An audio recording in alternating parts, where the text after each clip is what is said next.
Hyderabad central university వివాదం దేశం మొత్తం సంచలనం సృష్టించింది. ఎంతలా అంటే సుప్రీంకోర్టే సుమోటోగా విచారణ చేసేంతగా. అసలు ఈ భూమి విషయం ఏందో ఒకసారి తెలుసుకుందాం. 1975లో యూనివర్సిటీ ఏర్పాటుకే నాటి ఉమ్మడి ఏపీ ప్రభుత్వం భారీగా హెచ్సీయూకి భూమి కేటాయించింది. ఆ రోజుల్లో అదంతా నిర్మానుష్య ప్రాంతం. కనీసం మనుషులు కూడా కనిపించేవారు కాదు. అయితే వేలెకరాలు ఇచ్చింది కాని భూ బదలాయింపు చేయలేదు. యూనివర్సిటీ అధికారులు కూడా అడగలేదు. ఎందుకంటే ప్రభుత్వ సంస్థే కదా అనుకున్నారు. అయితే రాను రాను సిటీ పెరిగింది. గచ్చిబౌలి ప్రాంతం రియల్ ఎస్టేట్ విషయంలో టాపులో ఉంది. ఎకరం ధర 100 కోట్లకు మించి ఉంది. ఇప్పుడున్న హెచ్సీయూ భూములైతే 1000 కోట్లు పలికినా ఆశ్చర్యం లేదు. అయితే 2003లో చంద్రబాబు నాయుడు తన సన్నిహితుడైన బిల్లీరావుకు 400 ఎకరాలు కట్టబెట్టాడు. ఈ బిల్లీరావు ఒక పెద్ద దొంగ అని తర్వాత తేలింది. అయినా స్పోర్ట్స్ అకాడమీ పెడతానని ప్రకటించాడు. బాబు ఏకంగా 400 ఎకరాల విలువైన భూమిని కట్టబెట్టారు. అయితే ఐఎంసీ అకాడమీ ఏర్పాటు చేసిన బిల్లీరావు ఎలాంటి పనులు చేపట్టలేదు. దీంతో ఆ భూమిని ప్రభుత్వం వెనక్కి తీసుకుంది. 2006 నవంబర్ 21న ప్రాజెక్టు రద్దు చేసింది. ఈ బిల్లీరావు వ్యవహారంలో చంద్రబాబు నాయుడు తీవ్ర విమర్శలు ఎదుర్కొన్నారు. ఎందుకంటే ఈయన బాబుకు బినామీ అని కూడా అన్నారు రాజకీయ ప్రత్యర్థులు. వాస్తవానికి ఇంత విలువైన భూమిలో బిల్లీరావు పెట్టిన పెట్టుబడి కేవలం 5 లక్షలు మాత్రమే. పైగా ఆయనకు ఎలాంటి స్పోర్ట్స్ అకాడమీలు నడిపిన అనుభవం లేదు. ప్రభుత్వ ఆస్తిని అప్పనంగా కొట్టేసేందుకు బిల్లీరావు, చంద్రబాబు కలిసి డ్రామాలాడారని నాటి సీఎం వైఎస్ రాజశేఖర్రెడ్డి సహా ప్రతిపక్షాలు తీవ్రంగా విమర్శించాయి.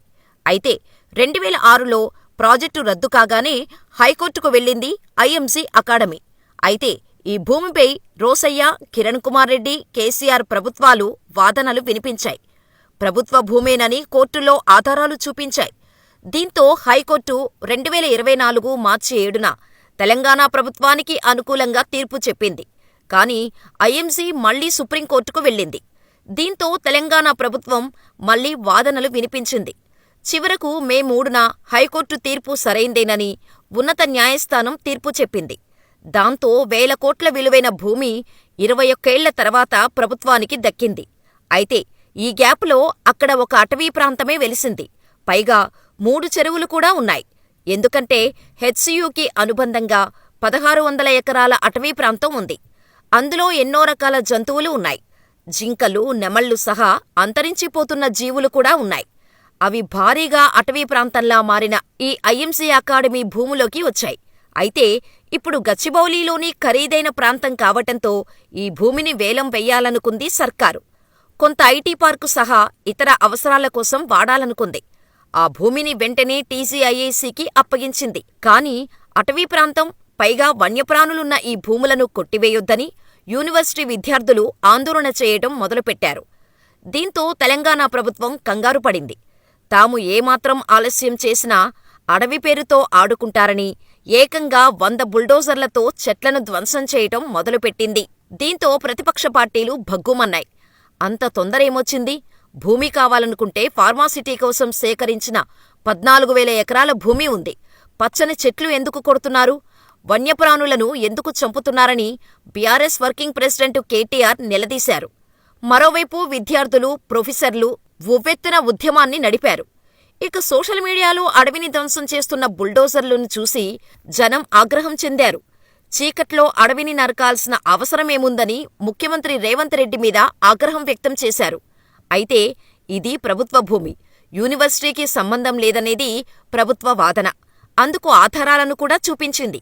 ఇన్నాళ్లు ఐఎంసీ ఆధీనంలో ఉండేది. తర్వాత కోర్టు పరిధిలో ఉంది. దానిని మేము విడిపించాం. ఉద్యోగాల కల్పనకు ఐటీ పార్కును కడతామని మంత్రులు ప్రకటించారు. కాని అడవిని నరకడమెందుకు? హైదరాబాదుకు స్వచ్ఛమైన గాలిని ఇస్తున్న ప్రాంతాన్ని ఎందుకు ధ్వంసం చేస్తారు? ప్రభుత్వ భూమి అయితే ప్రజల ఆస్తి కాదా అని విద్యార్థులు నిలదీశారు. యూనివర్సిటీలో ఉద్యమం ఉధృతంగా మారటంతో పోలీసుల అత్యుత్సాహం మరింత ఆజ్యం పోసింది. విద్యార్థులను హేయంగా కొట్టడం వీడియోలో చూసి దేశం మొత్తం ఆగ్రహం వ్యక్తం చేసింది. చివరకు ప్రొఫెసర్లను కూడా కొట్టారనే వ్యాఖ్యలు దుమారం లేపాయి. మరోవైపు విచారణ జరుపుతున్నాం. అప్పటివరకు చెట్లను నరకొద్దని ఆదేశాలిచ్చింది. కాని విద్యార్థులు మాత్రం జాతీయ మీడియా తెలంగాణ ప్రభుత్వాన్ని ఏకిపారేయటంతో సుప్రీంకోర్టు సీన్లోకి వచ్చింది. సుమోటోగా కేసు నమోదు చేసింది.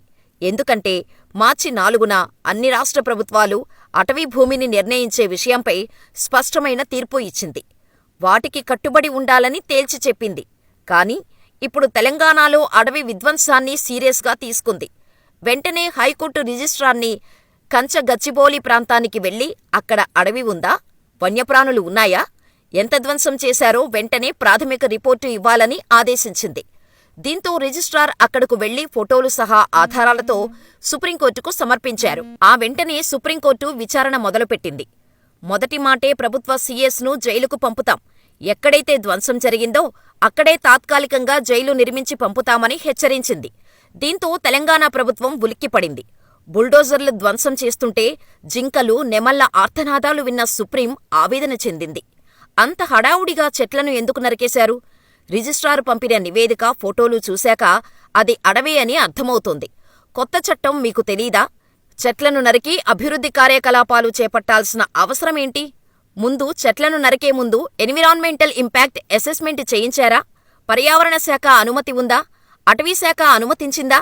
రాష్ట్ర ప్రభుత్వం ఏర్పాటు చేసిన కమిటీలో అధికారులు ఎందుకున్నారు? వారికి అడవుల గురించి ఏం తెలుసు? వారి అనుభవమేంటి? ఇన్ని వేల చెట్లను నరికి కలపను ఏం చేస్తున్నారో సీఎస్ నివేదిక ఇవ్వాలి. 16 లోపు మొత్తం పరిశీలించి నివేదిక ఇవ్వాలి. ఈలోపు అక్కడ ఏం జరిగినా సీఎస్దే బాధ్యత. మా ఆదేశాలు పట్టించుకోకపోతే జైలుకు పంపుతామని హెచ్చరించింది సుప్రీంకోర్టు. ఆ తర్వాత మేము కూడా ఏమీ చేయలేము అంది. అయితే హైకోర్టు ఇచ్చిన రిజిస్ట్రార్ ఇచ్చిన నివేదిక ప్రకారం కంచగచ్చిబౌలి అటవీ ప్రాంతమే. జింకలు, నెమళ్లు అక్కడి నుంచి పారిపోయినట్టు ఫోటోలను చూసి ధర్మాసనం ఆగ్రహం వ్యక్తం చేసింది. అందుకే చట్టం కంటే ఎవరూ అతీతులు కాదు, ఏ స్థాయిలో ఉన్నా సరే చట్టం ప్రకారమే నడుచుకోవాలని వ్యాఖ్యానించింది సుప్రీంకోర్టు. అంతేకాదు, తుది తీర్పు వచ్చేవరకు కంచగచ్చిబౌలిలో ఎలాంటి కార్యక్రమాలు చేపట్టొద్దని చెప్పటంతో అక్కడి నుంచి బుల్డోజర్లు ఖాళీ చేయాల్సిన పరిస్థితి ఏర్పడింది. మరోవైపు యూనివర్సిటీ విద్యార్థులు సుప్రీంకోర్టు తీర్పుతో తమ ఆందోళనలు విరమించారు. తమ పోరాటానికి న్యాయం జరిగిందని సంతోషం వ్యక్తం చేశారు. అయితే ఆలస్యంగా పరిస్థితి తీవ్రతను గమనించిన తెలంగాణ ప్రభుత్వం వెనక్కి తగ్గింది. మంత్రులు భట్టి, శ్రీధర్బాబు, పొంగులేటి ఆధ్వర్యంలో కమిటీ చేసింది. ఈ కమిటీ యూనివర్సిటీ ప్రొఫెసర్లు, విద్యార్థి సంఘాలు, మేధావులతో చర్చలు జరుపుతోంది. తాము వారి నిర్ణయం ప్రకారమే నడుచుకుంటామని సీఎం ఎక్స్ వేదికగా తెలిపారు. అంతేకాదు, యూనివర్సిటీ ఒప్పుకుంటే ఈ 400 ఎకరాలతో పాటు హెచ్సీయూకి ఉన్న 1600 ఎకరాల్లో భారీ ఎకో పార్కును అభివృద్ధి చేస్తాం, న్యూయార్క్ పార్కును తలదన్నేలా అభివృద్ధి చేస్తామని తెలిపింది. అంతేకాదు, హెచ్సీయూకి ఫ్యూచర్ సిటీలో స్థలం, భవనాలు ఇస్తామని కూడా తెలిసింది. అయితే తాము సుప్రీంకోర్టు ఆదేశాల ప్రకారం నడుచుకుంటామని మంత్రులు తెలిపారు. గతంలో ఎన్నో గుట్టలు, రాళ్లు ధ్వంసం చేసిన బీఆర్ఎస్ మాకు నీతులు చెబుతోంది. ప్రకృతిని ధ్వంసం చేసి మైహోంకు 1000 ఎకరాలు కట్టబెట్టారు. కానీ తాము ప్రజల ఆకాంక్షలకు అనుగుణంగా నడుచుకుంటామని మంత్రులు ప్రకటించారు. దీంతో కంచగచ్చిబౌలి భూముల విషయంలో రేవంత్ సర్కార్ వెనక్కి తగ్గినట్టే కనిపిస్తోంది. కానీ ఇప్పటికే 100 ఎకరాల్లో కొట్టేసిన చెట్లపై సుప్రీంకోర్టు ఏం చేస్తుందనేది ఆసక్తికరంగా మారింది. మరోవైపు యూనివర్సిటీ విద్యార్థులు మాత్రం మళ్లీ ఆ ధ్వంసమైన చోట చెట్లు పెట్టాలి, భూమిని యూనివర్సిటీ పేరు మీద రిజిస్ట్రేషన్ చేయించాలని డిమాండ్ చేస్తున్నారు. దీంతో 400 ఎకరాల భూమిని అమ్మి సంక్షేమ కార్యక్రమాలకు ఖర్చు పెట్టాలనుకుంది ప్రభుత్వం. కనీసం 21,000 కోట్లు సేకరించాలనుకుంది. అయితే ఈ భూమి ఎవరు తీసుకున్నా మేము అధికారంలోకి రాగానే లాక్కుంటాం, అక్కడ ఎకో పార్కు నిర్మిస్తామని కేటీఆర్ ప్రకటించారు. రేవంత్ రెడ్డి వేసే బిస్కెట్లకు ఆశపడితే నష్టపోతారు. 3.5 తర్వాత వచ్చిన తర్వాత వాటిని తీసుకుంటామని హెచ్చరించారు. కానీ ఈలోపు సుప్రీంకోర్టు సీన్లోకి రావటంతో మొత్తం సీన్ మారిపోయింది. కొత్త అటవీ చట్టం ప్రకారం అటవీ లక్షణాలున్న ఏ ప్రాంతమైనా అడవే అవుతుంది. దీంతో 400 ఎకరాల్లో ఉన్న చెట్లు, జీవ వైవిధ్యం ఉన్న ప్రాంతాన్ని ఖచ్చితంగా సుప్రీంకోర్టు అడవిగానే పరిగణిస్తోంది. మరోవైపు ఢిల్లీ కాలుష్యం తర్వాత సుప్రీంకోర్టు అడవుల నరికివేతపై చాలా సీరియస్గా ఉంది.